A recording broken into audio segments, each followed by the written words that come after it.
me start talking before it comes out. I'd like to call the Board of Education special work session with the building committee to order on March 16, 2023 at about 5:04. We'll start with the pledge. I pledge allegiance to the flag of the United States of America and to the republic for which it stands, one nation, under God, indivisible, with liberty and justice for all. First of all, I'd like to thank all of you for coming. We really appreciate it. And today, both the Board of Education and the Building Committee are meeting jointly. We're here to discuss the proposed memorial expansion submitted by Silver Petroselli. According to Silver Petroselli, this proposed expansion not only includes needs, but it also includes wants and wishes. Unfortunately, the cost of this current proposal is not affordable. We are here together to try to come up with ways to make this project more affordable while keeping it educationally sound. I understand that the building committee has all had copies, have been sent copies, and I personally don't have anything to say right now. I really want to hear what you have to say. Did you do number 2 yet? Oh. Okay, we have to approve the agenda. Moved by Lindsay, seconded. Bob, all in favor? Aye. Howard's in the building. Oh, he's in the building, good. Okay. So. That said. Do any of you have any comments, suggestions, questions, revisions? I wanted to actually see why. I'm just gonna ask you to speak loud enough to make sure everybody can Okay, hear. I actually want to see why it wasn't compared to the new project at North Branford. That wasn't one of the comparables. He does have a list, a bunch of the comparables. I think it would actually be very helpful if we had the dates on those comparables. Because in the cost of construction kind of went through the roof just after COVID, and it's kind of settled down now. I noticed he puts us at the higher end in trying to build a building at almost $800 a square foot. And I'm wondering whether we should still be at the higher end. As I know this is just an estimate. They're trying to give us an idea as to how much a building like this would cost. But if you look at the comparables, are we comparable to buildings in Stamford, Hartford, Norwalk? I don't think so. I wouldn't use those comparables to sell my house, that's for sure, without adjustments. I don't see in there that there are adjustments. I'm not as well versed on these documents as perhaps others are.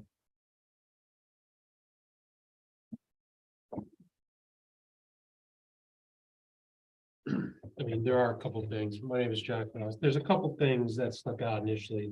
The unit pricing is a little high, but again, we're in the early stages. I would expect that would come down a little bit. There's a little excess square footage, 15,000 plus. That's over what the state would allow. So that's actually quite a bit. So we should, look at that a little closer. And that might be a gymnasium, and they haven't had enough time to dig too deep, or a larger cafeteria. Some of those things, they're much larger than the state would like to see. So I think you need to revisit that right off the bat. The other thing is phasing. We really need, there has to be a thought process on phasing this project, whether it's going to be occupied, unoccupied, that sort of thing.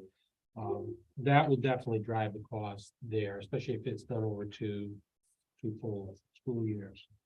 And then I know there's some site acquisition.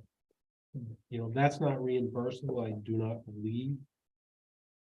I'm not sure if that's in here under the reimbursable.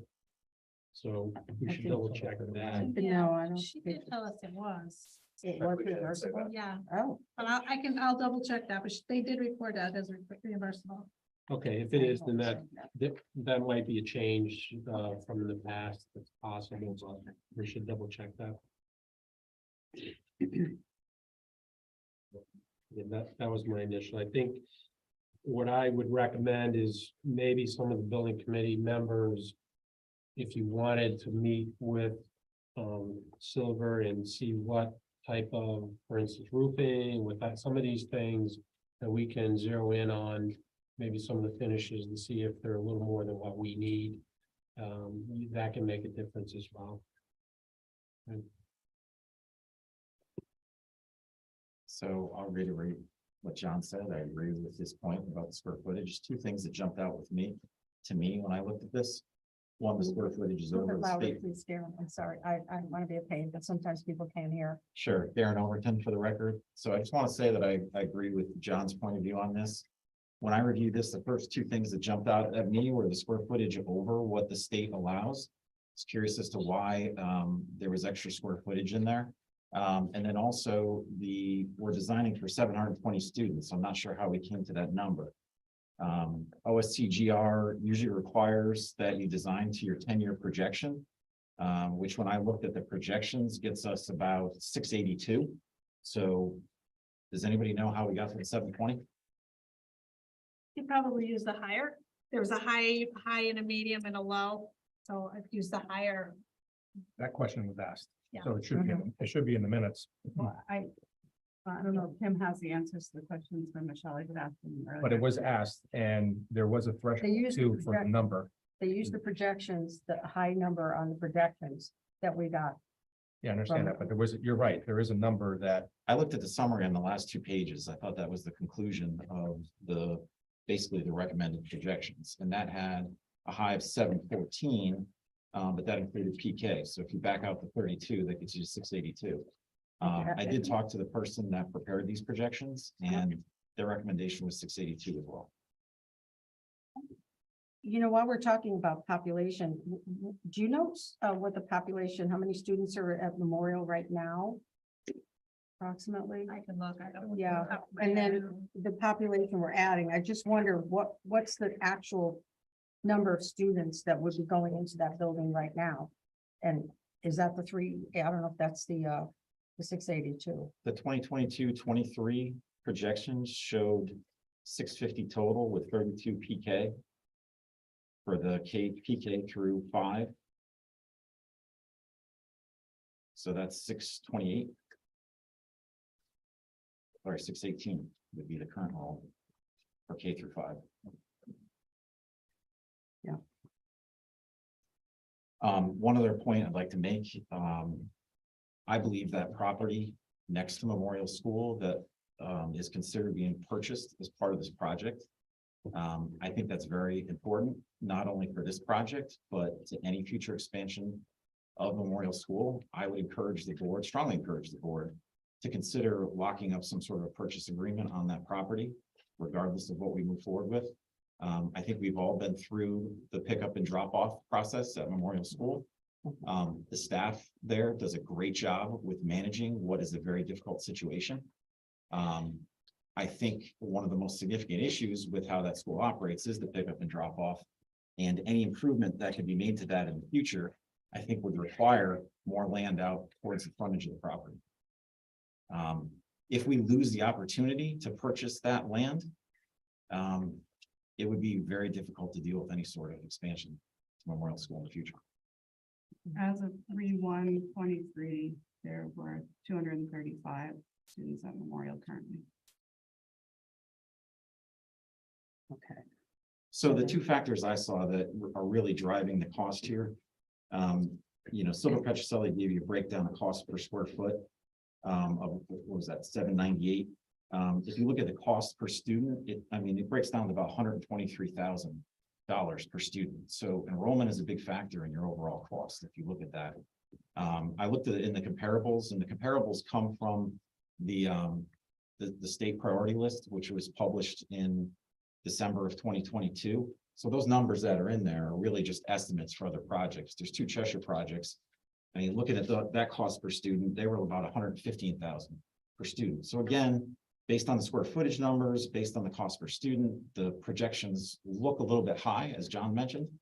But one of the worst things you can do is go into a project that's under budget. So if we want to bring the cost down, I think we need to look at very closely at the enrollment and square footage. think those are your two driving factors that are driving the price up the most. If I can say, I think the high number, which we questioned as well, is the very conservative estimate, to Kim's point, of looking at over the 10 years when they do those enrollment projections, because again, we would not want to invest a significant amount of money, and at some point, all the kids don't fit there. That's like a nightmare scenario for a community, and so it's really more of like a risk tolerance. Do we go with like the 680 or whatever was the actual, or do we go to the 720? And what's the delta on that? Like, how much are we actually saving by doing that? I think 720 is way high, but that was their recommendation because I think they wanted us to have, yeah, something that, because you have people that will say, well, if you close the other schools and you do this, and there've been places where I've worked where a brand new school opens and it has like 20 mobiles, like the day it opens, because this kind of projection was not done well. We're not in that environment here, but it's, I think 720 is too high personally. I don't know what the actual number we'd be comfortable with is, but that's. So for the reimbursement, I think the Office of School Grants is gonna vet that number. They're gonna have involvement in establishing what number they'll accept for the reimbursement. Right. While you're talking about enrollment, pre-K is not included here. So the question becomes, if this goes forward and we close 2 schools, where's pre-K? Do we have to spend, if we bring them to the high school, do we have to spend money to make some changes here to accommodate pre-K? Or can they just be fit in with the design that Silver Petroselli has? And then that would kind of, make a difference with that population, because it would be a little bit larger with the pre-K class. And I don't mean, think there that's would a be decision any we have to think harm about. in tasking the architect to look at expandability of the school in the future. I mean, you're looking at a 10-year projection. School's gonna be around a lot longer than that. Maybe that's part of what the architect, you have a lot of room in the back of this property.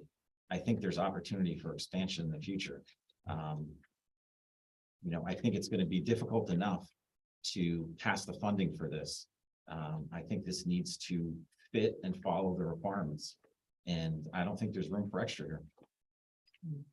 But there's nothing wrong with planning in the future for that possibility of growth in the school system.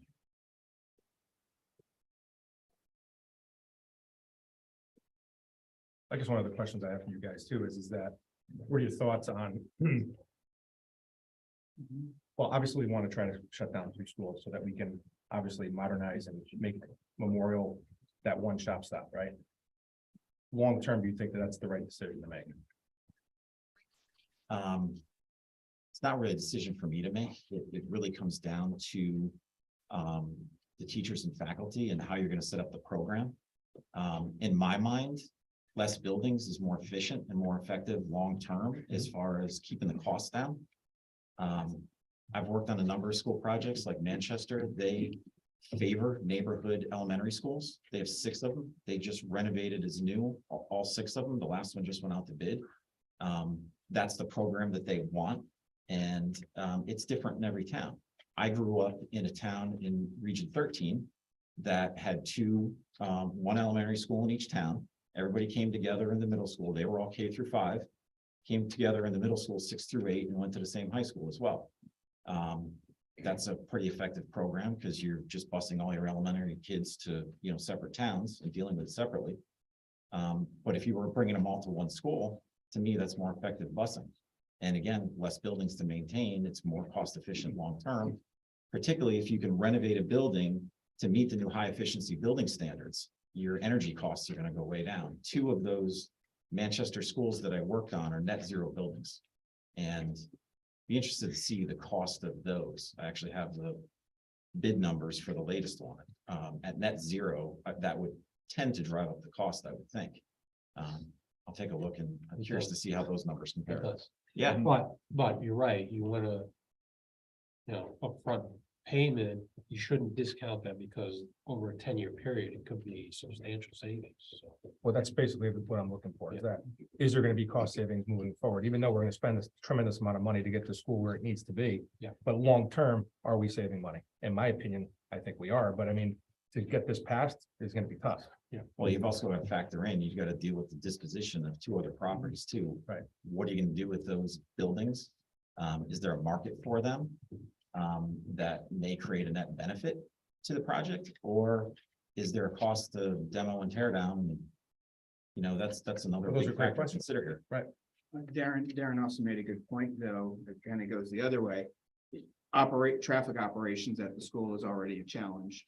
The more students you add, the more challenging it's gonna be, especially as you add the younger kids, whose parents may not tolerate a long bus trip and may opt for drop off. So you may actually significantly increase the amount of drop off. Whether or not we agree with the closures isn't really, we all have our own opinions, but I don't know if that's really the right format for it, but I think you are going to greatly increase traffic, especially as you add the younger kids. Well, that's why the purchasing of that property next door is extremely important. Yeah, I mean, Point. So I think that would help that. it will help it to an extent. I mean, there's still, drop off operations always, even in the best of schools, it's a nightmare. And especially on one that's essentially at the edge of the service area, I think a lot of people are gonna opt for driving their kids to school and utilizing drop off as opposed to busing. Unless you can figure out a really good way to make busing to the far ends efficient. So the layout, I looked at it just kind of cursory. I like what they've done in separating the parent drop off from the bus loop. That is paramount on virtually every one of the school projects that I've worked on. Any new design, you separate those from a safety and an operations perspective. It's much better. The one thing I question this layout, it looks like they have an actual parent drop off. Typically, most elementary schools, parents don't drop off kids at the curb. They typically park and walk the kids in. But again, that's an operations thing. If this school staff is willing to operate it, that there is going to be staff out on the curb to greet drop-offs and safely walk the kids into the school, that's fine. From an operations perspective, I'm sure you can make that work. That's what they do at Brewster right now. They do. It changed since the kids were there last. A I lot just of know. a lot of the elementary schools I work on now, we're dramatically expanding parking because most parents seem to want to park and walk their own kids. into I school. think kids do, and I think it started with COVID because parents weren't allowed to bring their kids into school, and they've just kept it. And it actually, as I'm someone who drops off every day and picks her up, it works pretty well. I think it's more efficient. if So you I just would drop think that off. they probably would just carry that over if this were to become the elementary school. But you are having pre-K here and kindergarten? This is K through 5. Yeah. And the pre-K, Where's the pre-K here? no, the pre-K is separate right now, I think. Okay. I So, think- yeah, I to your think point, we can- that would make sense, to maybe look at the drop. Obviously, I mean, you can figure out how many buses really, and we typically nowadays, they over-design the bus loops. And they under-design the parent drop-off, because now it's the other way around, more parents drop off than kids take the bus, so we should look at that closely. So wouldn't that make it more efficient to go to? From an operations standpoint, really, with the buses. Can I ask a question about the design options? How many were looked at? I mean, this is one, and it's what, essentially five separate additions being added? And did they look at other options like infilling the middle space, or? Yeah, it just seems like it's a very expensive way to go with an awful lot of foundation work and an awful lot of land that's being taken up, as opposed to something that may be multi-level or something of that nature. I don't know what others. Yeah, let me say this, and again, I've not done this in this state, but had a lot of experience in another state. And when we were at this phase, what they would be proposing is not an actual design. It's just what could be Okay, to get the numbers, to my understanding, to get the state funding. If this actually were to go forward, we would put it out and request architects Okay. who are interested to come in, and I guess Silver could bid on it as well. But I had the same reaction that you So did this is again. like this is just a straw man to. It is. to get- to That- get square Is that footage, your okay. understanding, It's a Jim? planning study with the budget. Yeah, Okay. yeah, and this is what also I think makes it even problematic. Potentially, if this even goes forward, which I think is a question now in my mind, given the price tag. To even get the community to support it, because people usually want to vote for something that they can kind of see a finished product. And that's not how this process works. We kind of have to have the money banked first before we can even go out and pay architects to do the pre-design work. And again, in my experience, that would go to a committee like a building committee, board committee thing. And we would ask them all the tough questions about what other projects they had done and things along that nature. So it's, that's my. Because this understanding. is really doubling that square footage and. Yeah, Yeah, if I may, I Yeah. mean, you're 100% right, because what you see here on this sketch. After the RFP, you get an architect on board, it may not look anything like that. it could be 2 stories, Exactly. it could be anything. Exactly. This is really to put a stake in the ground. What do we think it's gonna cost realistically to move forward? I mean, I can tell you, the last project that we did in my last district, what they came up with on the front end was almost like this. Let's just add some extensions to some wings. What the actual project looks like, nothing like it, because a very savvy architect came in and said, this is our design concept. And everyone said, oh, but they could do it at the same price because they knew what the budget was. Mhm. I mean, is that your experience, John? With Yes, yeah, 100%. All right, I so that's mean, how it works. here if- too. In my experience, Ben, if, for example, Silver got the project, it would probably look like that. Yes, If another architect gets the project, they don't want it to look like Silver, so, I guarantee you, it won't look like that. It'll and look- even the civil side of it, even these drop-off loops and all of that, that architect would bring their own vision to it based on, you know, how they would see the building being laid out and how they would do the renovated pieces, and they would have their own, either if the firm was large enough, they'd have their own civil in-house, or they would just contract out for that. And it might look different, and that's where we'd have the chance to kind of weigh in and significantly influence that design. In fact, I think I've told some of the board members, what I liked about the last 2 projects we did where I came from was those architects had a community input process built in. So people in the community that wanted to come in and voice opinions, and they were very effective in doing that and help people really feel like they had some buy-in to the project. But again, all that comes after the funding is already secured. So the cost estimate isn't based on anything structural. It's not based on square footage of anything. It's just based on students.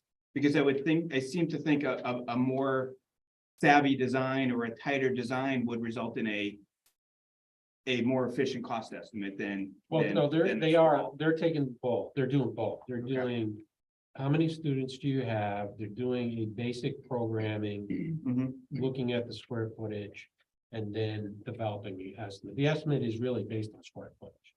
It's that simple.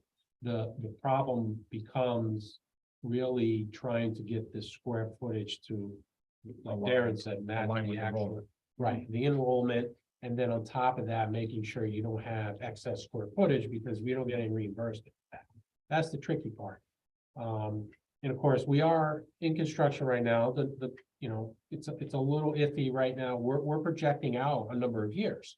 So we have escalation for what costs. We don't know what things are gonna cost 2 or 3 years from now, but we have to make an estimate. I think people putting the numbers together now are being very, very conservative because it's not stable right now. Having said that, I think you really have to look at the numbers, look at the square footage that they're proposing, and then sort of zero in on that. It doesn't surprise me that this job isn't, close to that. I do think we could definitely get it less than that. But you certainly don't want to talk a team, a board of ed and a building committee into a project, just because we like the idea of it. That's the worst case scenario. We underestimate it. And then the townsfolk expect the project to come in there. I'd rather be a little conservative, but we also have to be realistic. And that'll take a little bit of looking into it and working it a little bit. But as Darren also pointed out, designing something with, future expansion space may not be a bad way to go either. There's no reason to design for the 95th percent scenario when, 85th will work and you have expansion room if that ever happens. It seems pretty simple. If you just took these three ends off of the three wings that are there, you'd have the potential to easily add on a classroom or two to the north in the future if expanded. You think they designed it that way just so it wouldn't displace the kids either, so they could work on it and still be able to? So that's a big factor that needs to be considered in the cost. Ideally, you're gonna want to empty this building and do all the renovations at one time. Gut the whole building. That's gonna be the cheapest path for your contractor to get this work done for you. If children have to occupy this building and they've got to work on this in phases, that's gonna extend the length of the project. It's gonna, and you got to think about the disruption to everybody involved in the project, and it's gonna increase the cost. So a couple of ways that's been done is, when Wilcox did their high school, they actually just built, they had temporary classrooms right along the front, did that, knocked everything out really quickly. And John and I have experience in Meriden, as opposed to Platt and Maloney, where they did it in phases and it took forever. Wilcox was done in almost no time. So it can be done, relatively effectively. In terms of swing space, I don't know if there's really a lot of other swing space that you can put in here. Well, can I ask this question? Because this is the way I was processing this, because we would not move the entire population over until the whole thing was done. Could they not build the new part and not touch the old part and just let the children and the adults do that? And then once the new part, that would be the phasing plan, then move just the current occupants over to the new part while they're renovating. And then until the entire project is done, you wouldn't bring the Lyman and Brewster learners over. That's, again, I don't know what that does to cost, but It still increases it dramatically because you have all the coordination efforts and, I just remember all the rules with the workers and the students and the strict parameters that were in place between lack of. Yeah, there was a lot of temporary walls. So things to like that. that point, what I found what I found interesting about this proposal with these large amounts of contingencies, is that what they're there for, knowing that they can't exactly price out a phasing plan, but knowing that, to your points, Yes. Just the coordination, just the hours and hours spent coordinating. We're going to be doing this, stay out of this area. We're having deliveries come on this day, stay out of this area.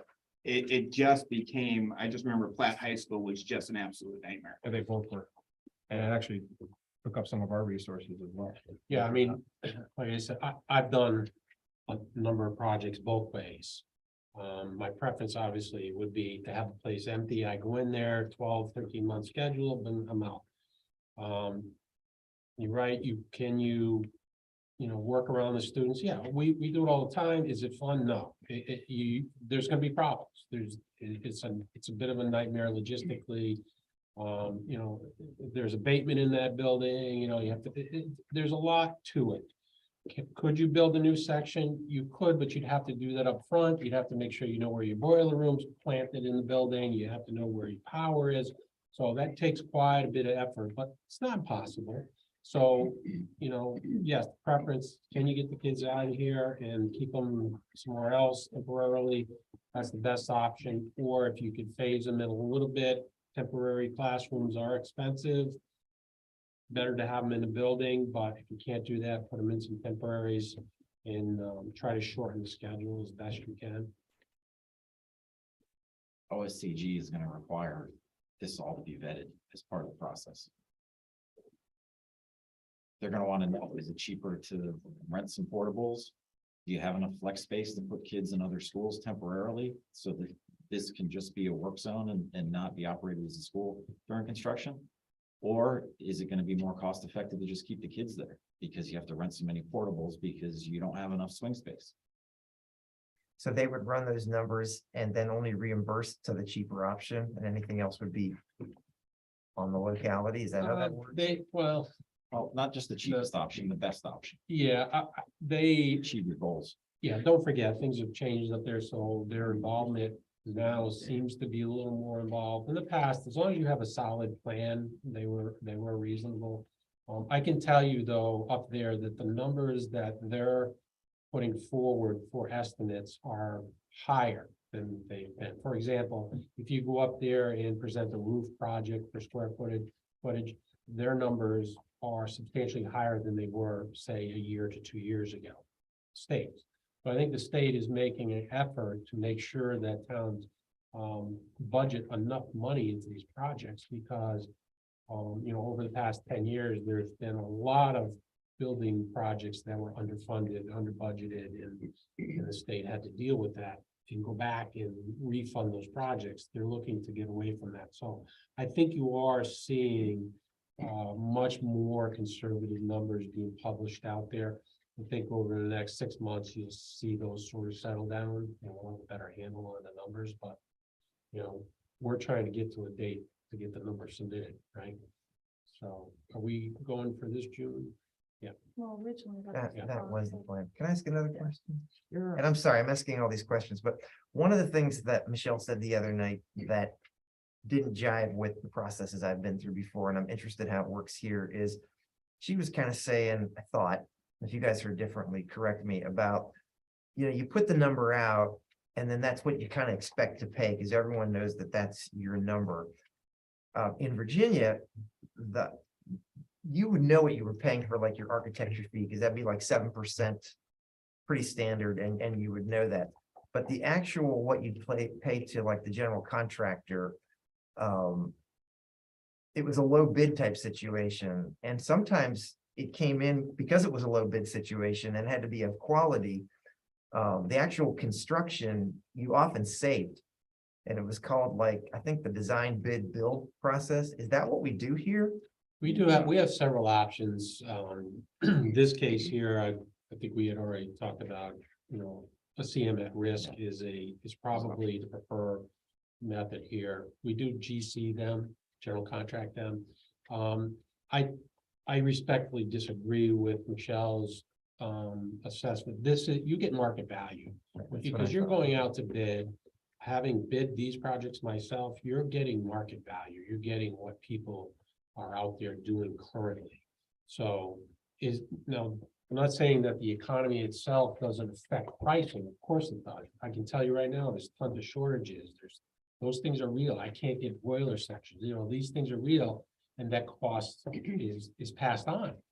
People, they don't absorb that cost. It's passed on to have the end user, in this case us. So, architects right now are trying to guess what's going to happen 2 or 3 years in advance. They're going to be very, very conservative. At the time you bid this project, you're going to get market value. You're going to get what everybody else is paying, especially in Connecticut, because there's not a ton of qualified CMs, general contractors that really do this type of work that you want to do this work. So I think you'll definitely get what the market value is. My experience is nobody goes and looks at the published number and walks into that job, because if they're doing that, they're not going to be in business very long. So I agree with John's perspective on this. The OSCG program, early on, there were a number of projects, I think, that had a lot of extras. So the price went up because things weren't bid into the projects. They have made a huge effort to control that, to try to tighten up the designs and avoid extras afterwards that's going to cost more money. In the competitive bid process, so yeah, there's a design, which there'll be an RFP. So you're not just locking in Silver Petrocelli in the design. There's going to be an RFP. There's going to be an opportunity for other architects to bid on the project for the design. Same thing if you go the CM route. So your construction manager doesn't just put this out there with the whole bid package and you get one lump sum bid. They'll break up the packages based on different design professions. So your roofing will be broken out, your drywall, all different things are broken out. And you'll get 3, maybe 5 different bids on each portion of the bid as it's broken out. And the CM will have the opportunity to select the lowest bidder on each portion of that. And if you've ever seen some of the bids, some of them will range wildly. You'll have professions or trades that the bids, some of them are coming in double what the others bid. It's not often that I've seen, I don't know if you have ever, a bidder be disqualified. It has happened sometimes. But for the most part, those bids that come in are valid. And the construction manager gets to manage that. And really, it's a process that helps you get the best price for the work to be done. So that is So it- the CM gives you what basically provides cost savings down the road. Eventually. Yeah, and when you put the initial budget together and you move forward and get on the priority list with OSTG. OSTG has in mind, this is the money we're paying for the project. This is the reimbursement we're giving you, and the town has the expectation it's going to be within that budget. I've seen some projects, I think I've seen that been bid come under budget. There was one high school that actually came in $4 million under budget. A 60-something million dollar high school is $4 million under budget. They took that money and they actually put in a new athletic field on the project. I've seen one bid that came in where they ended up cutting a classroom out. So they had a vision of a certain, number of kids in each classroom based on the number of classrooms. It came in over bid. They cut a classroom out. You distribute the kids, you get a few more kids per classroom, but you made it work in the budget. So there's some hard decisions at times. And like John said, the market is constantly changing. So whenever you bid it, you're getting the market rates at that time. Is the CM put out as an RFP or is the CM a low bid? No, that's a RFP. Okay, and then we just like the CM and then the CM. Yeah, that's the one time the board and the building committee really get to drill into the CM, their experience, how they manage a project. And you have the leeway of picking what the company you really think knows this job the best and has the best plan to execute it. So that's kind of important. One of these construction manager companies, would they charge a premium for a project this size, like a percentage, 3 to 5%? No, this is CMR, it's at risk. So Okay. they're basically putting their fee at risk. They're saying, listen, I've looked this thing over. I like the budget, I'm ready to go, and I'm confident I can do this. And if we don't, I'm putting my fee at risk. If I might hopefully get my 5%, but if I mess up, if they end up with 4%, that's on me. And they're acting as GC and they're selecting their tradespeople. Yeah. And they can choose their tradespeople based on a low bid or Yeah, a they, lowest qualified they- bidder. So that's interesting, because that wasn't explained. they show all of that to you. Yeah, here's the thing. It's on your last little chart. What's Those that? are those soft costs. Yeah, she said that there was a cost for the CM, but it didn't. Yeah, say anything architects about. don't describe. They don't- Right, Is that 5% of the entire project? Yeah. Yeah. fee. Right. So the reason, if the project was just a wing, I would say GC it. Because, the cost, and I usually use my cost, just from my experience, anything like 20 million under, I usually look to GC. Or if it's real complicated. In this case, it would be real complicated because there's a lot of phasing that might go on. So you need somebody that is used to doing that, planning and attending meetings and figuring out how to stage people and where they're all going. That has a tremendous value on a project like this. Plus, they'll bid all the work out for you, so we don't tie up for Kim or somebody over there to do all that stuff. And they'll present all that information to you. It's all in front of you. They don't hide it. It's right there in front of you. Building committee can look at all the bids and go through it with them, and it's a very seamless and open book working for them. And they're really kind of acting as our agent. They're acting as in our best interest as an owner in this school district to get the project executed correctly.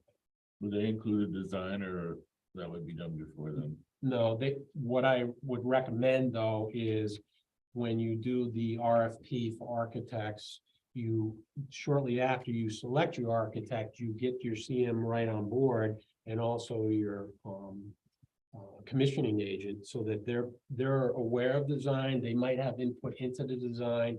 And then I also recommend that we get estimates from them, not only from the architect, but from them as well.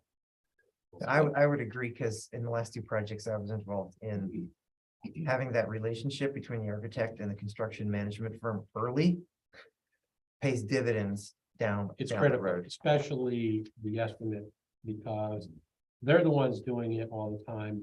With again, not any knock on architects. They're not great estimators. And they know that.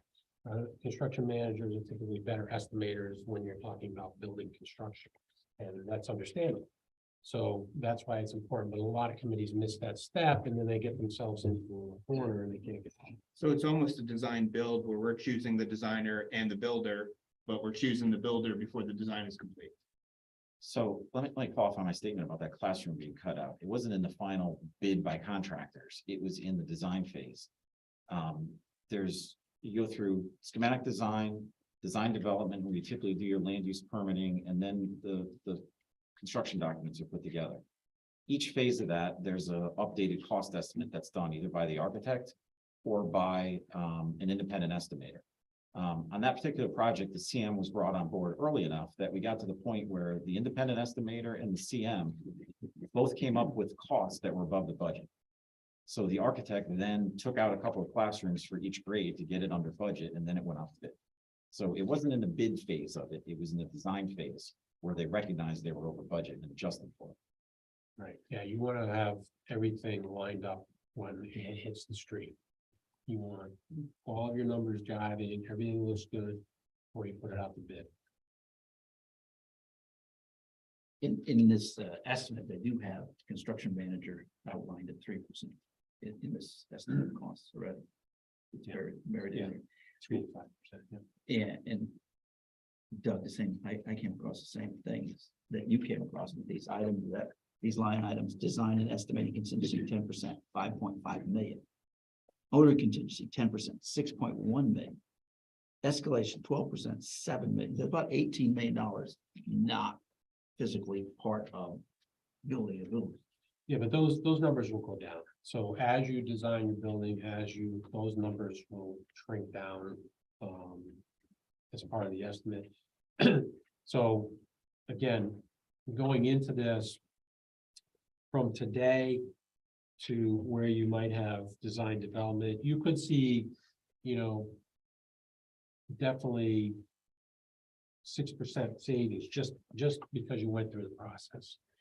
Now, the trick is to try to figure out exactly what that number should be when you apply for it. That's the tricky part. And unfortunately, I've never run a project where you didn't have contingency. It's just gonna happen. Me neither. Yeah, it's just, these look tired. Things from come what up. I've seen in the past. Nobody can think of every scenario. So, you gotta really you have to get to the project based on the square footage. You gotta live through the contingencies. You really can't beat those up too much because it's a little early. If you're fortunate and the project moves along and you have some contingencies, like Darren said before, maybe you can, get some additional stuff. Maybe you can do some more work on the fields or whatever. So I don't think you're gonna get around. I don't think the contingency numbers are outrageous right at this particular point. I think it's definitely the students and square footage that stick out in my mind, and then the sequencing. I'm assuming Silver, pick the worst case scenario. They're probably looking at a 24-month schedule. I don't know if they said in there. So Yeah, they did say 2 years. yeah, okay. So they're looking at all the worst case scenarios. So I don't remember now. Was that 2 years for phasing or 2 years? For the escalation. What's that? That's why she put 12% on the So that's escalation, keeping the because it kids was in for school. 2 years. yeah, That's my but question. I'm So that's assuming- with phasing in Two-year with the kids there. program is Probably keeping the kids in Yeah, school, right. renovating as you go. Okay, so they're taking the worst case scenario, which is the right thing to do in this particular case. But again, I think, there's movement in that. If we think about it, how we want to do that and look at those in the square footage and the enrollment. Yeah, I mean, the problem is with the contingencies, those numbers just, if anything that you have in the base number gets amplified by those contingencies tremendously. So you really want to be where you should be with the square footage and the students. Exactly. One of the things I was trying to get Michelle to answer, which in your experience in other projects, since we may not close Brewster and keep a pre-K there, does that space count against us in this space? No, No, it's just because it's a new project. it's a new project. It's not counted. The other buildings are not counted against. It's strictly that footprint. In this building. Yeah. your project is defined by the property the school sits on. I believe. Yeah. You know. That, you know, could that affect the ultimate square footage that you build? You know, yes, again, if you tell me, well, we're gonna leave that school open and only 300 people are gonna go, 300 students are gonna go to that school, then you can't, they're not gonna, again, let you overbuild. Right. But. So, I mean, if it's temporary, they're there temporarily while it's being constructed. I think that was kind of your question. Then it would be. In theory, we have two schools that could be populated while that one gets. Yeah, I mean, that's what I Yeah, was, but there's, I was talking to Nick, you know, I don't know if there's an option to put everybody in another. you still have. There isn't. If there was, it wouldn't be. I know. Well, temporarily, Third, fourth, and fifth are still in school now. yeah. I think one of the But it's important less things to look difficult. at, and like all of this information is exactly what we're trying to figure out, but I think backing up and looking at it. And to see that the sticker shock of what came back was horrifying to me, because it was almost double what I thought we would come back with. So I think that while all of this information is so important, what I want to go back to and look at is we need the absolute cost savings of Lyman closure. We need the absolute cost savings of Brewster. And then the combination, if Brewster were to close, what the cost savings of both of those schools. Because in the end, we can't even justify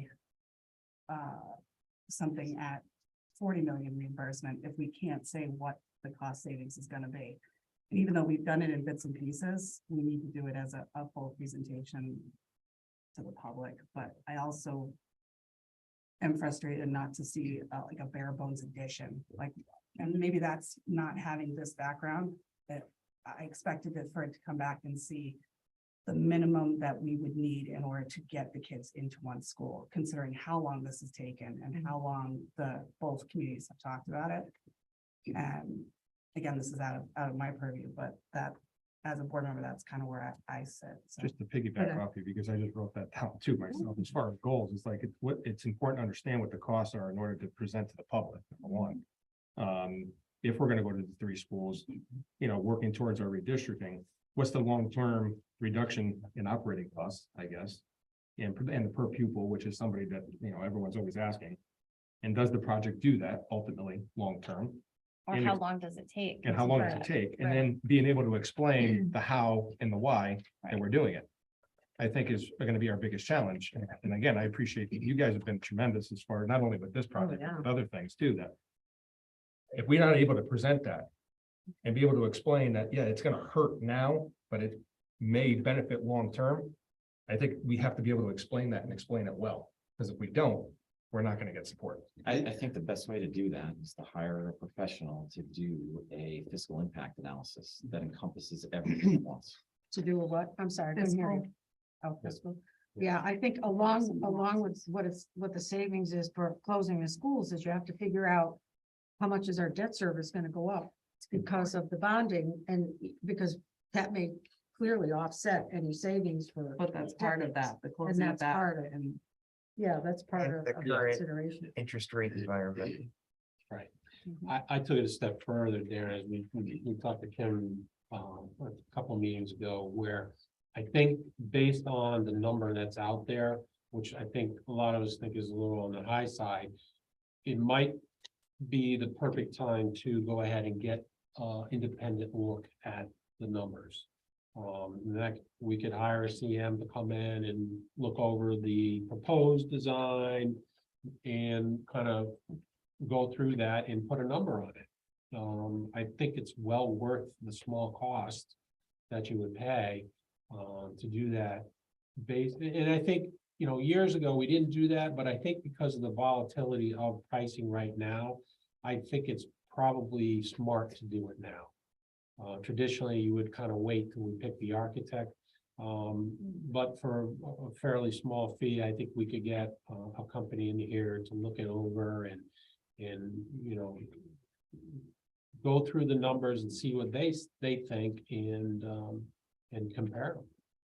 When you say small, Like, you have a ballpark estimate on what we pay for Well, I something? typically pay, 15 to 20,000 for an estimate like that. What did we pay Silver just for this part of it, you remember? Was it like 25? I want to say it's 25, 20. Yeah, so, yeah, it should be something like that. And my other question is, if you know, how long does that take?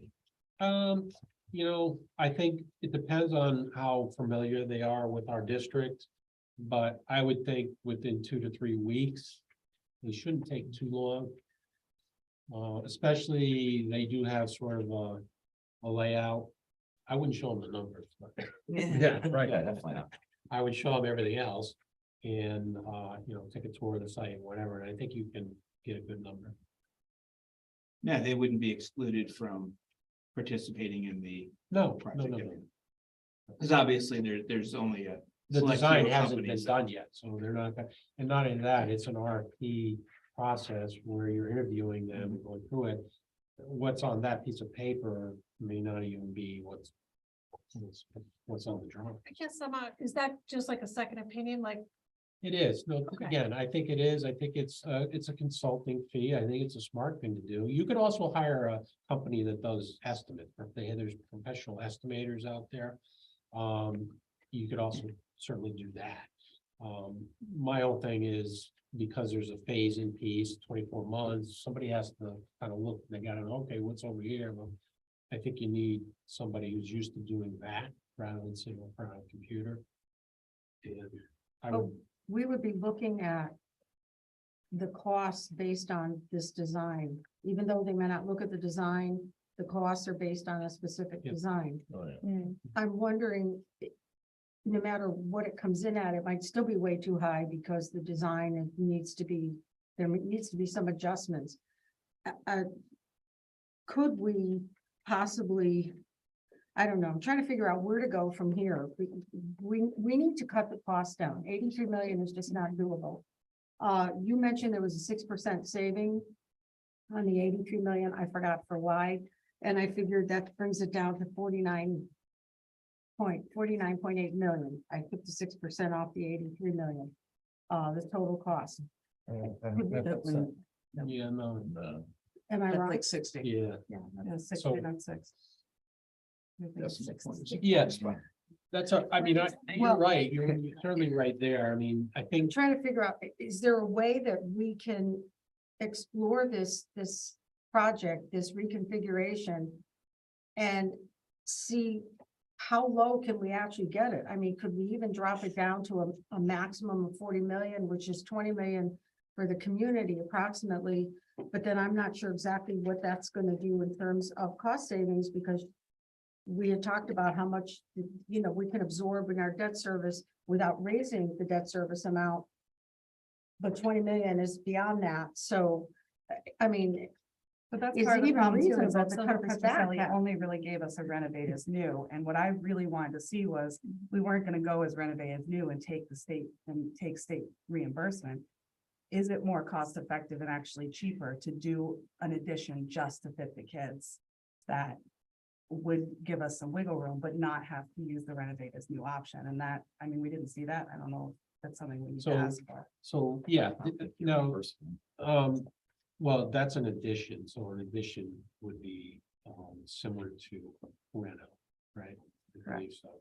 But Full reimbursement, but. no, Yeah, no, only new, actually, I think new is even less now, right?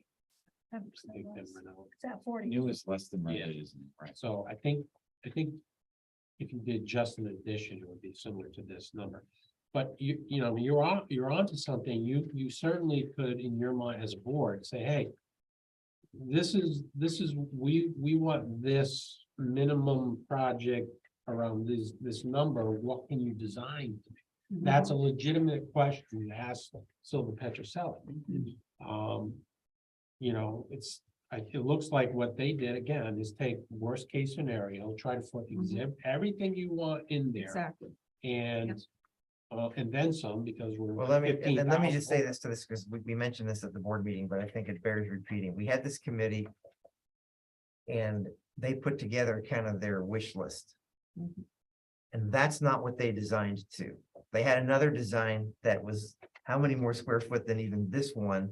And they cut most of that out of it. And so what she said, again, she's not here to defend herself, so I don't want to say that, Yeah. that she misspoke, but what she was saying is she was basing it on a standard square footage size per classroom and the educational program and the 720.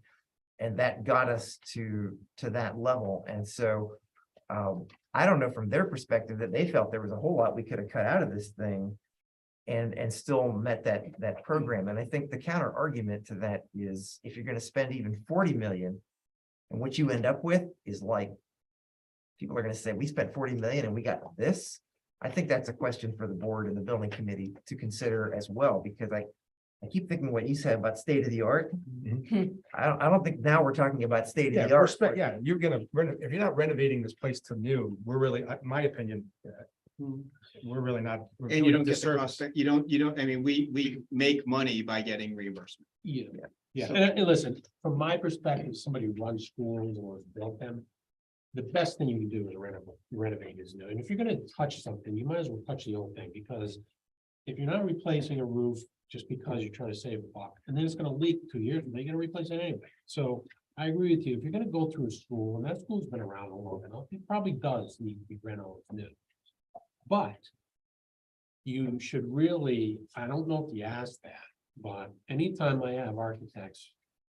Do that sort of stuff, you wanna say, okay, give me 3 options. Option A is the bare bones, option B, the middle, option. C is the Taj Mahal, everything in it. I don't know if they did that, but you should ask them that. And Well, to Doug's point, I think they did that, and that is like the middle ground. I'm assuming that what you have there is the middle ground. I have a hard time thinking that that's a I very. don't know. Do people ever go in and say, I got 40 million, what can you do for me? Like, rather than here's what we want, here's what you got. yeah, can you do that?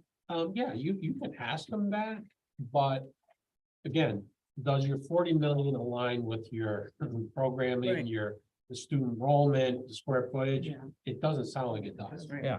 Okay, so one way or another, you're gonna get there, but that's why I say you ask for 3 different options. Option A is the bare bones. This one is the middle of the road. I'm hard pressed to see what the Taj Mahal would have been. I know. Yeah. I don't think I it's think middle. the building was built in 1996, correct? Is that, Memorial. or the last renovation on it? Yeah, but I don't know what they did. as far as- It seems like the most complicated of that building would have been the HVAC system. The HVAC system. Okay, well, again, that's why I think you asked, okay, what type of system are they proposing? Are they proposing just all rooftops? Univentil, I mean, there's options that can make a big difference. But again, I think right The now, renovation was 1996, correct? 2 additional rooms were added in the media center. So Memorial Middle School was originally constructed in 1954. Additions were constructed to the north and east in 1960. Later in 1993, 2 additional rooms were added along the media center. yeah, so it's kind of been piecemeal along, so it's never been renoed in all those years new. So there's a lot of older sections in there.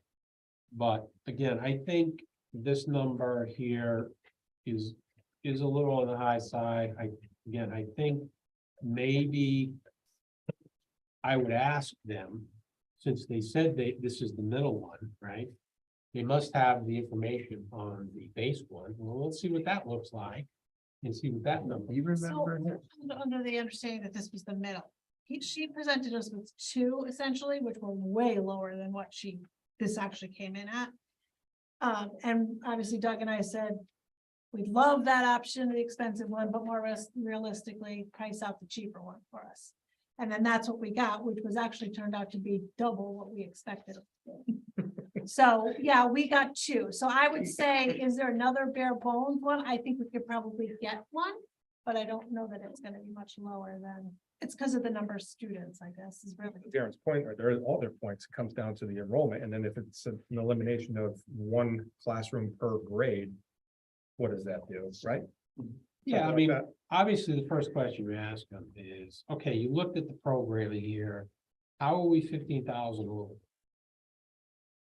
Square footage wise, number one, explain that, and then we'll go from there. And again, you're assuming that this number is correct.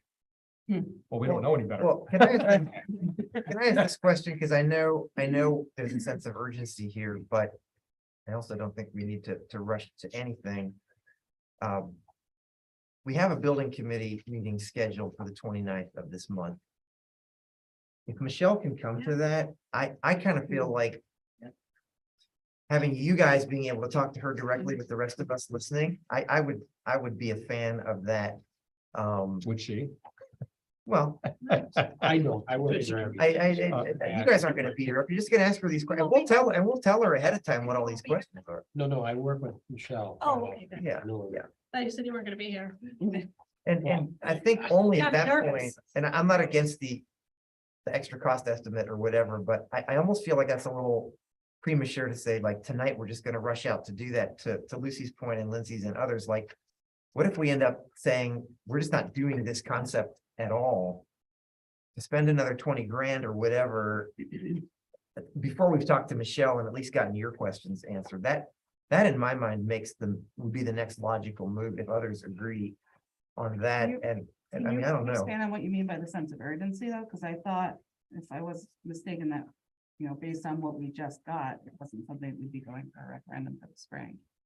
And The sense of urgency was like, we decided we wanted to do this tonight and not even wait till the 29th to even have this conversation. I think the sense of urgency, I would say, is that we've had this information presented and the public is probably looking for what's our response to this? And maybe they're even watching tonight. If you're watching tonight, I mean, that's another couple weeks to me would make sense to get these answers. Because then I think, back to Lucy's point and maybe others, are we talking about a completely different configuration than the one like this that I think, I mean, I'm just gonna say, this was my favorite educationally and facility wise to be to the 3 state-of-the-art schools. That made sense to me because I had a much lower number in my head. I've never seen anything close to 800 per square feet. I've been at 200 to 300 in the projects I've been associated with. So this just, and I know it's construction cost, but that is like, Well, you're saying $12 million. What you're saying is $12 million less. Yeah, I mean, listen, 5 years ago, it was at 438 square foot. okay, So. so it really has just gone. Yes. But to answer Doug's question though, too, I mean, I don't think we need to make a decision. I'm saying we still need to know if there is long-term cost savings. And Yes, all those questions all that of we those asked. questions. that I mean, all Lindsay the questions that we've all Yeah. just kind of said, these are all things that we all need, and obviously their input's extremely important here. But I do agree that she should probably come here and we should have these discussions, but if the per pupil is reduced, and then we have a better understanding of what that reduction in classroom would be, and what you said, a fiscal analysis, what it's called? Fiscal impact analysis. Right, is completed. I think those are all things that are extremely important for us to make this decision, because if we don't tell the public or our constituents exactly what we're thinking of doing for a long-term cost savings and to better our district, no one's gonna buy this thing.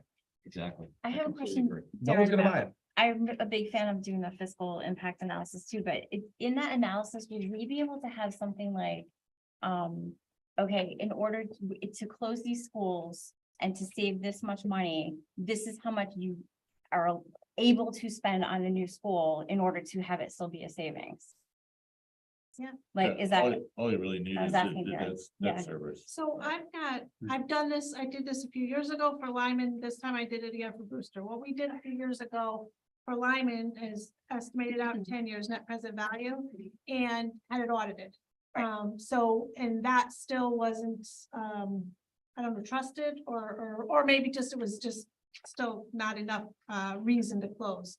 But so I did it for Lyman and Brewster, and my methodology just was take all the building expenses because and then just make a few assumptions based on 2 or 3 less teachers, 1 less nurse, a less custodian, maybe 1 or 2 less buses. So that was as close as I could get with estimating it. And I came out to about, it's just shy of 1.5 million each year for each building. Now, your first year closing is going to be lower than that because you're gonna have moving costs, you're gonna have employment costs, you're gonna have legal, all that kind of stuff. So, and that's what the numbers said 2 years ago or 3 years ago, we had audited that 1.5 was a solid number. So depending on the scenario, that doesn't include any increase to debt service. But you have 1.5 million worth of wiggle room for debt service that will wipe that out. And with that, I have done a debt service Mhm. graph, and all that's, it's all linked in the document, in the questions. Of where we would be with the different debt service, and if you want to go in the document, it's actually easier to see if you look at it, what we No, can, I couldn't see it. It was too blurry. yeah, all right. That's actually what happened. I can save it as a PDF and email it. maybe Yeah, that would be good. easier.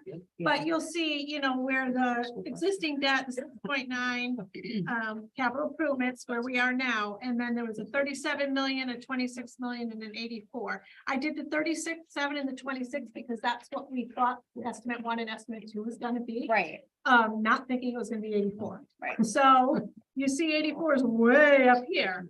But so essentially to level fund the debt service and not increase it, we can bond $5 million. And that was an estimate by our financial bonding council. Now, what that means is we could authorize 10. Because if we got full state reimbursement, we'd only spend 5. That won't increase our debt service at all. But if we let the 24-25 debt service drop off and we don't level fund that, now we're gonna go way up if we Right. bond because now we're working with a lower number. Okay. So either way you go, if it's more than 10 million, it's gonna increase the debt service. And that's gonna count against, but that's having Lyman and Brewster open. Right, So now if you close Lyman. And now you have another 1.5 million of debt service capability. That's probably another, I don't know, 10 million to think about, somewhere in that area. So now maybe you can do 30 million, right. you know, But this still is, as of now, it's still keeping Brewster open. yes. Right. So, and I did one if we close Brewster. So to speak to the per pupil is only gonna move It's not closing. with big expenditures. Right. So in order to move the per pupil down by 1,000 per child, you're gonna have, it's 1.5 million. Right. And if 3 million is gonna move the per pupil down by $2,000 a child. So that's the only way you're gonna move it is by big impacts with declining enrollment. Is there a way to calculate your payback period? If we spent this money, how long would it take to recoup our investment? That was my next question. Because, I mean, the per, people may, people obviously want to People drive wanna the per definitely pupil know cost that. down, but at what point do we essentially, Break even. break even and start spending less? Yes, absolutely. Because obviously the debt service, but the savings and The fiscal, so I like the fiscal impact because I think even though I put this stuff out, and people want to know what's gonna affect their mill rate, and I even went as far as that a couple years ago, but I just don't think that there's the level of belief, of trust or belief that we're actually telling the truth. So I think we thought the audit would help that, but so maybe if we can have an actual presentation by someone saying, this is what's gonna affect your mill rate. Now, nobody can say this is actually gonna be because that's in a vacuum, right? That's if nothing else happens. So people have to understand that. But I like that. The kind of trajectory we've been on is let's try not to spend any money and just try to do this, but I don't think we're getting where we need to be with big numbers like that and spreadsheets here, spreadsheets there, which I can do a presentation. I just not sure the trust is there.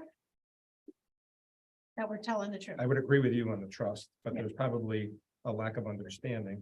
And I think that's why we keep talking about if there's the how and the why and the long term and the fiscal analysis and all these things to help support, well, not support, but just to explain it.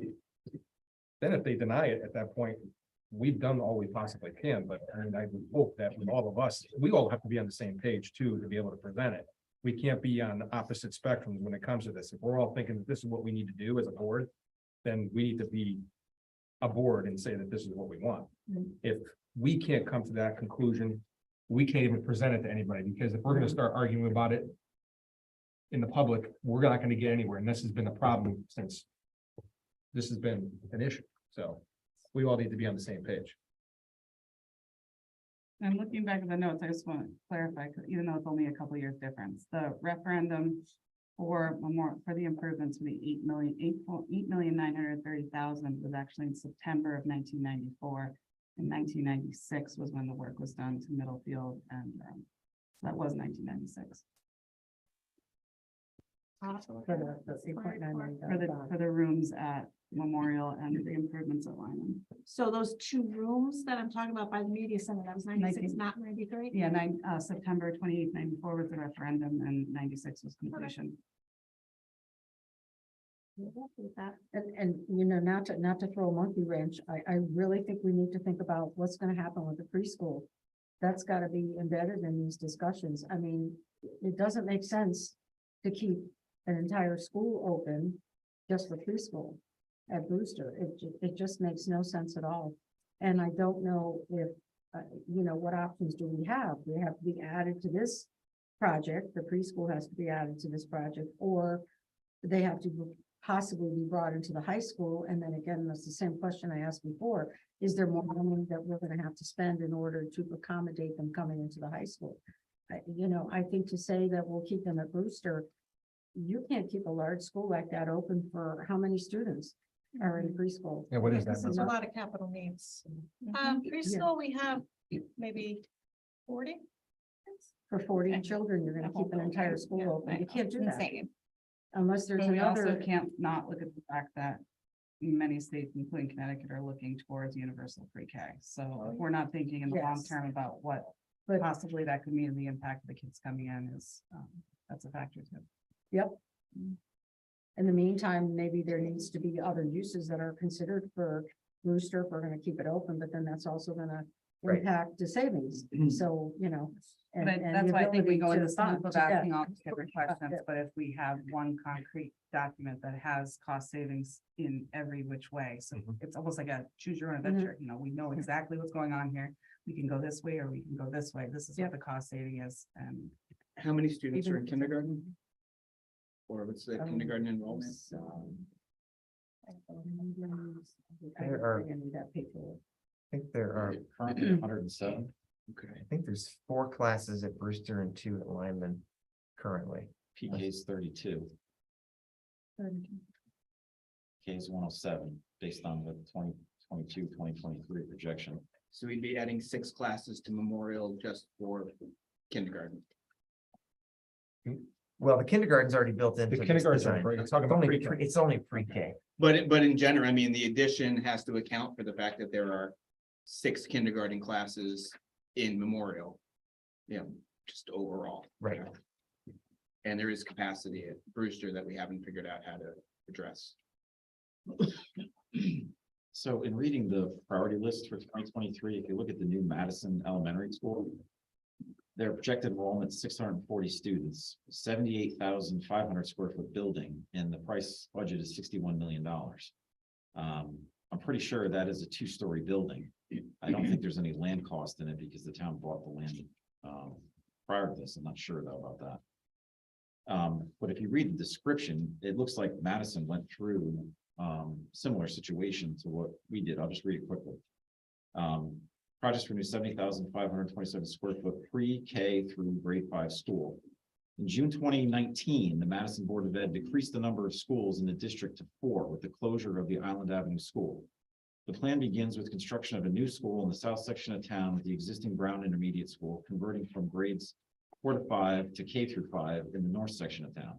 The district plan also includes maintaining the existing Polson Middle School and Dana Land High School. Consolidation plan results in the closure of the existing K through 3 schools, as well as the town campus learning center. The new air-conditioned facility with modern technology provides space for general education classrooms, library, media center, et cetera, a number of other things. But it looks like they've closed a couple of K through 3 schools, done some renovation of existing schools, and now they're in the process. This, I know, went out to RFP and they have selected an architect and they're in the process of design for this new $60 million elementary school. So. but we're still looking at it not being a regional district where you don't have 2 towns that have to vote on it. Granted, no comparison is perfect. And in fact, it's very hard to compare a new school versus a renovate is new. There aren't many good comparisons here in the renovate is new on the current list. One school that I'm familiar with, because I worked on it in 1996, in Hamden, the Wintergreen Magnet School was built in 1996, brand new building then. Here we are, they are now in for a renovation of $20 million of that school, and I don't think there's any expansion of it. So they're spending $20 million for a building that was new in 1996. That's gonna house K-8, 769 students. So, I mean, if you look at the two of those, I mean, to renovate Memorial with the amount of students we have in there, you know, there's no way it's gonna be below 20 million. 60 million for a new building. Could it be less than 60 million? I think so, depending on the program and how efficient the square footage is and, you know, what you're dealing with in the existing building. But, you know, I think the 80 million seems high to me. I think it's gonna be hard to get below 60 million with current numbers, but I gotta imagine it's possible. But that's what you're looking at. I don't know how you get much below $60 million based on these numbers. Yeah, no, I would, again. Looking at this from a distance, I would have figured, 68 million is probably sort of in my head. I don't think the 80s accurate, I just don't at this point, but we have to look at it, like I said, we'll be glad to look at it, talk to Michelle, whatever, and kind of shake the trees here, but I think that the board really has to make sure that they have their programming the way they envision this. I apologize, I'm not up to, my kids are all out of the district, but I assume you're having pre-K here because that's the way we do things now. I mean, you're right on it. I'm not sure how you build this building, not have pre-K. I agree. That's just me. Well, It's only So- 32 kids. yeah, but you Seems like- still, But to Lindsay's point, but I think there's a thought that at some point we'll either want to be mandated to expand. And Yeah. offer we pre-K deliberately did universally. not build pre-K into this, because then we might be looking at 95 million or something like that. And especially if you're talking about like more of a universal pre-K, which I happen to advocate for, but like, that's like in our budget right now, that's not just somewhere that we're even thinking about going without any state funding for that or any type of reimbursement. So but the points I think are good, that the pre-K does not go away with these scenarios. It's, I don't know. My personal opinion is even at 60, I still think it's a big ask to this board and to this community for that. I'm not saying I wouldn't support it. I just think it's a much higher number than what I had in my head. And I guess I just feel foolish that I thought we could come in lower than that. I think to John's point, without understanding the cost savings of consolidating buildings, it's hard to understand the value of that number, whatever it is, if it is $60 million. Project that out over 20 years with decommissioning those two buildings and not paying, you know, for the costly heating of inefficient buildings. What is that number 20 years out? Well, I think that's why you do the, you know, some kind of physical analysis on this. We know we can calculate the debt service on any one of these numbers. $30 million debt service is probably gonna be $5 or $6 million a year. And if the saving is, That's more than the savings. huh?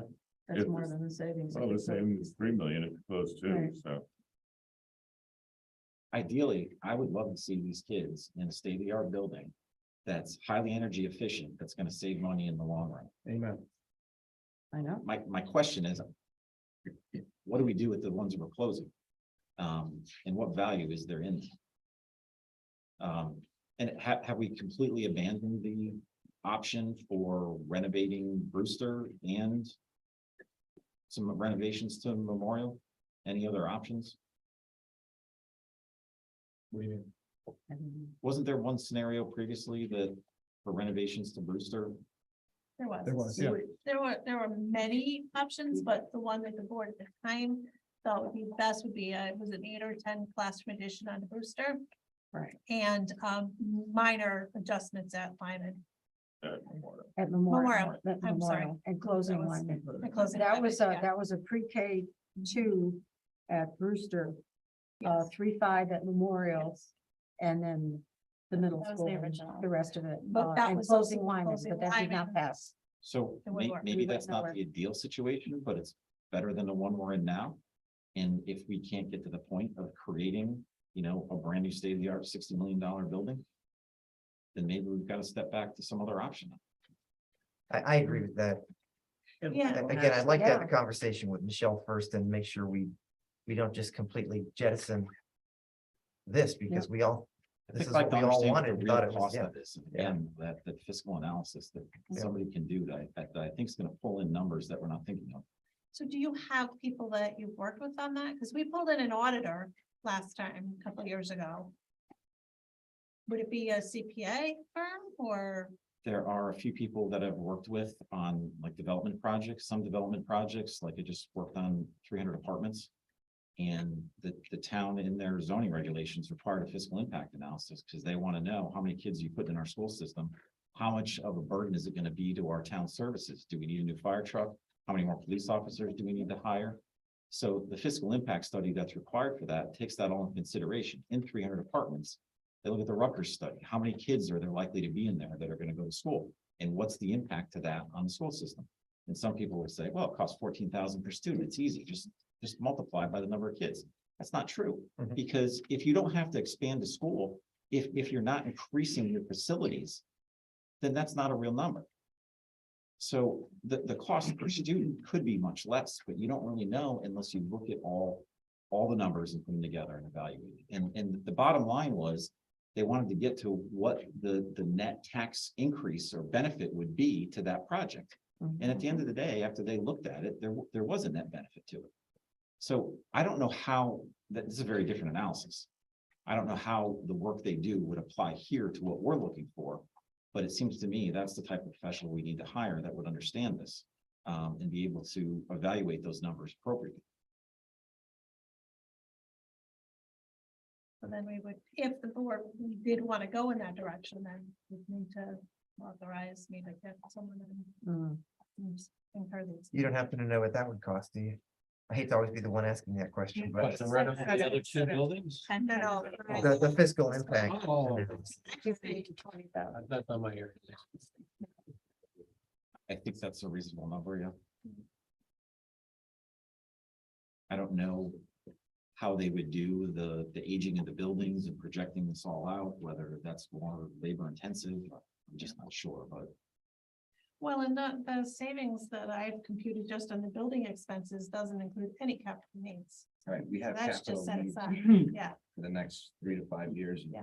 so that's just So not. That program goes away entirely. 5 million. it becomes a cost avoidance. It's Yeah. not money that we currently have to do those projects, but it, But I bet that would be added in. Yeah, that You would, have to- that would be calculated in there. yeah. yeah, all the maintenance of those buildings and properties would be coming out if you're not going to be maintaining any.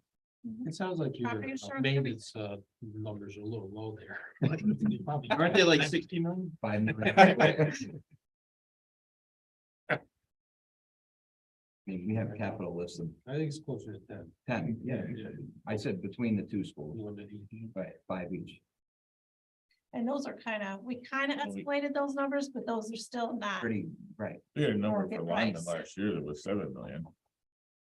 I said, didn't we go out to the referendum for 7 million for lineman 6 Well, million? that was in total, that this is probably just emergent needs, like the next 3 or so, 3 or 4 years. 3 to 5 years. Yeah, 3 to 5 years. But when you're looking at, comparing building a new building versus your minimum needs, you should be looking at what you actually need, not what you think you should. To maintain, sure. Yeah. So, because you're probably a little low there. Well, are we gonna enhance these buildings or are we gonna just continue on? Well, you maintaining? have, when you're looking at those numbers, you're assuming you're gonna stay there. Right.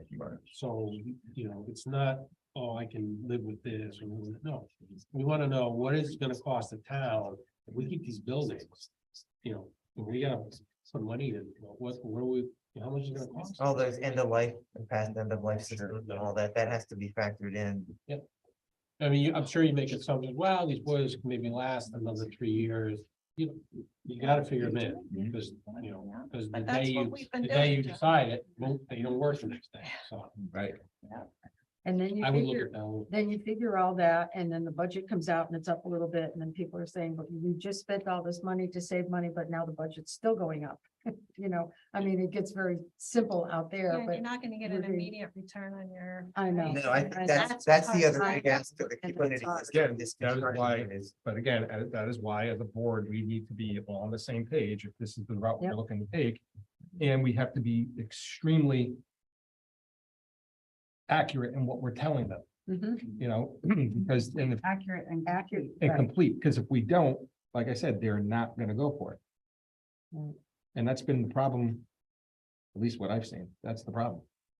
People don't trust, I don't know why, Well, with, but, this issue, this reconfiguration, as I said before, has been going on for 8 to 10 years. I mean, starting from before they closed Corn School, the discussion was already on the table. And Corn School was the beginning of the result of that discussion.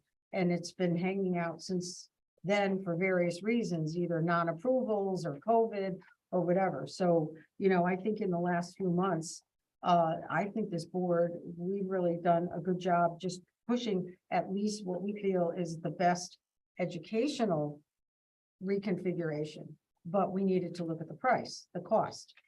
In the past, we looked at all of those options. Bob and I, Bob, were you on the board at the time? You must have been. I can't remember. I know we met at Lyman the first time. Those are the papers I brought in the last time that I had in my file cabinet. And we put out numerous options, and we actually went with even though it wasn't the best decision educationally, it was better than what we had. The best is what we have, what we're talking about now, because we're consolidating all the children together in one school. Yeah. And why did, we decided to go with the least expensive option because we would hope the community would approve it. And it didn't get approved for various reasons. And now we're here. So But I think it's important to say that we are doing So a we're good still job and we working are towards it. getting there, Yep. but we're not there yet. We don't Right. have enough to do what we need to do to really engage the public. We really need the concrete, complete numbers, like John was just saying, in order to do this. That takes time. So I get the sense we're not moving this forward. So going forward, we have two options, getting a fiscal analysis and or at your next building committee meeting, which I believe is March 29th, meeting with Silver Petroselli, Michelle at Silver Petroselli. Do we want to wait? Does the board want to wait until the building committee has a chance to talk to Michelle before we discuss whether we want to go ahead with a fiscal analysis? Because that's $15,000 to $20,000. I think we should, just so that we can get a clear idea of what went into their thoughts. And if we're not gonna make this a stringent deadline anyway, I don't think there's a reason to push. Well, that's why I was asking, because if after that, we still feel like the number is just too high, why would we spend Somebody on the phone. money Oh, couple board to do the independent thing? Mhm. If we're kind of moving away from this as a design concept, again, I don't even like saying that because I'm a big fan of this I know. educationally, I think we all are. But it may mean going back to the drawing board on Kim's exhibit A here. There's a lot of different options Can they there just chime in? that I I can think just have chime in, been right? Yeah. considered, yeah. Yeah, we have a couple of board members online. Hi, this is Mariah. Hello, can you guys hear me? Yep, we Yes. can hear you. Okay, awesome. Sorry, I have to work at 7, so I have to run, but I just wanted to say that I appreciate all the input of the building committee, and I am in support of the financial impact analysis. I think it'll help hopefully bring the trust of the community so that they, move forward with us. Additionally, like Lucy had mentioned, I think it's important to think about pre-K when we're doing this, because I think if we don't have answers for those families who are exploring our pre-K program, we could end up losing people who would normally consider coming, and they may end up going to other towns if they're unsure what's going to end up happening with our pre-K. And then also, I know I had asked, I don't know if it's something the building committee would be able to answer. I had sent Kim some questions about ADA compliance and where we fall with that. I know that Michelle had mentioned something about the memorial stage not being ADA compliant. And I just want to make sure if we're not moving forward with the renovation process, do we have plans for everything that may fall under not ADA compliant in memorial, of how we would address those things, and if the board could be provided a list of those things that fall under non-ADA compliant throughout the district. Thank you. Thank you, Mariah. If Anything you else? renovate as new, your You whole have to property come is up. gonna have to be ADA compliant. Right. Not just the building, but you're gonna have to consider the athletic fields as well. So you'll have to add some pads at the seating area or bleachers for wheelchair access. that's, we've had to do that on a number of different school projects. So they look at the property as a whole as the project, and you need to provide ADA accessibility to all parts of the property. Yeah, you can also do as a non-priority, as a code improvement. So you could, if you're gonna do that, you might as well do it district-wide. So one way or the other, you could get it. Okay, any other comments? I think that you ahead with the fiscal analysis would help. And you would help us to figure out what is affordable. Because, you know, if we can determine that a debt service of $5 or $6 million added onto a budget can be offset by X. You know, are we at a point where that's even possible? And what number would drive us to get over that? And you know, to just get all those numbers lined up is going to be important in the long run to get it all out there. And I think it's worth the $20,000 to get, you know, the best fiscal, you know, numbers that we can get, knowing what we have, knowing what our maintenance costs are, what happens with one school closed, what happens with two schools closed, what happens if we keep this one open, you know, what are those options look like financially, not just physically. And we can do that, I guess, independently of the cost of Memorial, because you can say if it were to cost $50 million, this is the benefit of 60 million. Number, yeah. Yeah, you can just scale it up, and that way we kind of know, we almost have an idea of what number we have tolerance for. Right.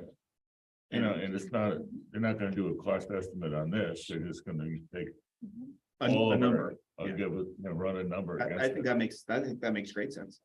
I think it does too. I just think I'd like to see it go to building first and work through with Michelle and ultimately, I know that that's fiscal gonna take analysis her will have to come to us for approval, but I'd love to see you guys take a crack at it and ask some tough questions and. And then at that point, if 60 million or 68 million is just still out of the question, then why, like, do we still want to spend that 20? Right. Kind of. Yeah.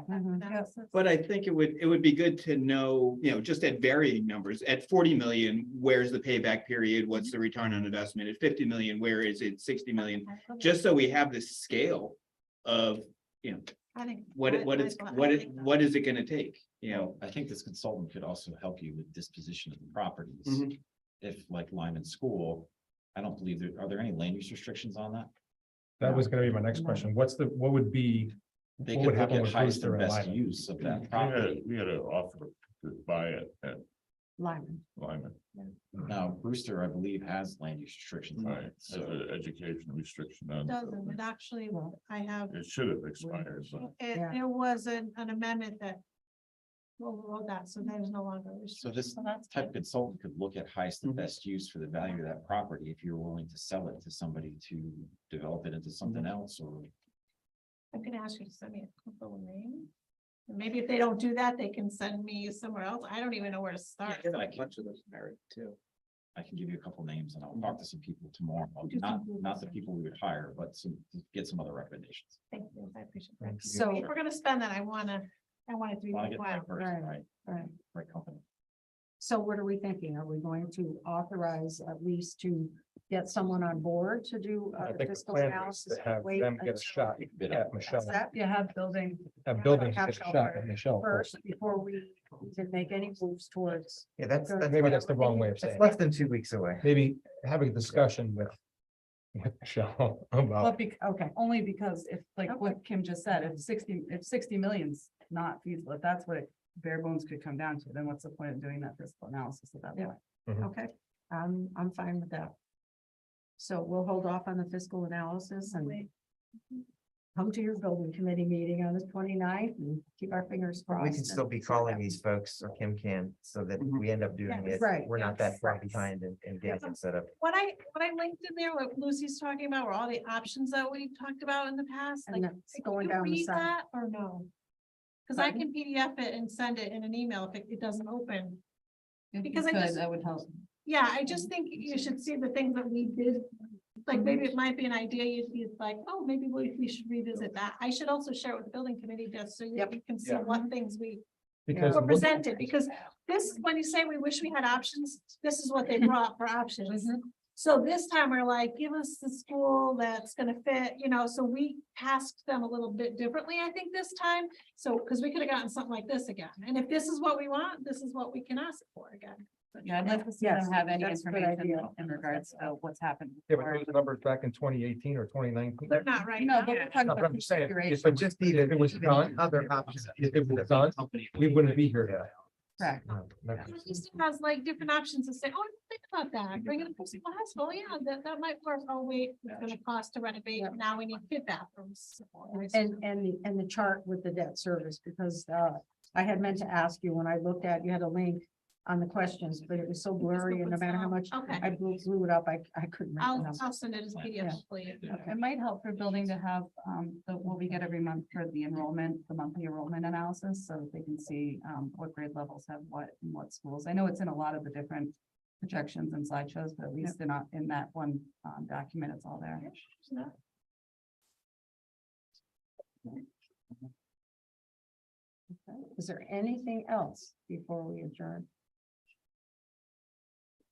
Thank you. We had a great discussion. We really appreciate your Thanks a input. lot. Appreciate your time. Really appreciate your input. And so motion to adjourn.